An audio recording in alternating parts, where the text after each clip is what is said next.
তো গাইজ আজকে চলে এসেছি আমি হবিবপুরে ইউনিক বিরিয়ানিতে। আসো এই যে সমিতদা, ভালো আছো তো? আর এ দেখো এখানে রয়েছে রীতিমা, এই যে সৌরভ আমাদের ভাই ক্যামেরা করছে। এখানে রয়েছে দেখো বিরিয়ানির দোকানে বিরিয়ানি প্যাকিং। এটা হলো যারা স্টেশনে থাকে 20 জনের লোকের মতন খাবারের ব্যবস্থাটা আমরা করেছি আজকে রাতের জন্য। জানি না কতটা কি করতে পারলাম, যতটা পারছি ততটাই করেছি। দেখো এখানে সবকিছু রয়েছে। আর আমরা এখন বেরোবো কটা বাজে? 9টা বাজে, ঠিক আছে। 9:30টার মধ্যে আমরা কালিয়ানপুর স্টেশনে পৌঁছাবো। ওখানে যে কজন আছে দেবো, যেগুলো বেঁচে থাকবে আমরা সেই স্টেশনে বা এদিক ওদিক যেয়ে দিয়ে দেবো। আর আজকের খাবারের প্ল্যান গুলো কিন্তু আমাকে এই দিয়েছে আজকে। তো আমারও শুনে খুব ভালো লাগলো যে না এরকম চিন্তা ভাবনার মানুষও থাকে যে না আমি খাওয়াবো কেন। আমি অনেক দিন আগে বলেছিলাম যে আমি খাওয়াবো, কিন্তু আমার টাইম হয়ে ওঠেনি। আজকে টাইম হয়েছে, আজকে পুরো ফ্রি ছিলাম, এই দাদা হেল্প করে দিল।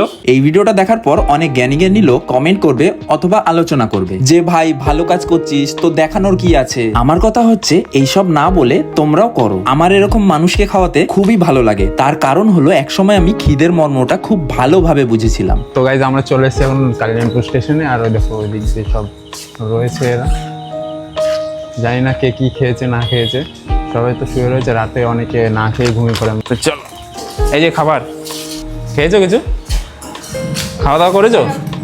করনি? ব্যবস্থা করেছি, এটাই অনেক ব্যাপার। সব তোমাদের ভালোবাসা। চলো দেখি এখানে কে আছে। সবাই ঘুমিয়ে পড়েছে। খেয়েছো কিছু? খাওনি কেন?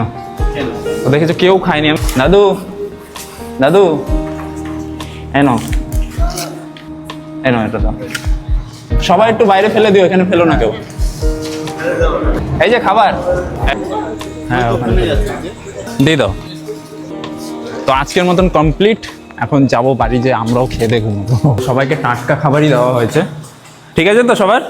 আর হ্যাঁ বন্ধুরা, আজকে কিন্তু আমার আর রীতিমার একটা স্পেশাল দিনও ছিল। আজকের তারিখটা ছিল 7ই অক্টোবর 2025। আজকের থেকে 1 বছর আগে কিন্তু ঠিক এই ডেটে আর এই দিনে আমার সাথে ওর দেখা হয়েছে। তাই আমরা সেলিব্রেশনে খরচাটা না করে এখানে করলাম। আর তোমাদের ভালোবাসা ও আশীর্বাদ থাকলেই আমি এরকম কাজ আরো করতে চাই।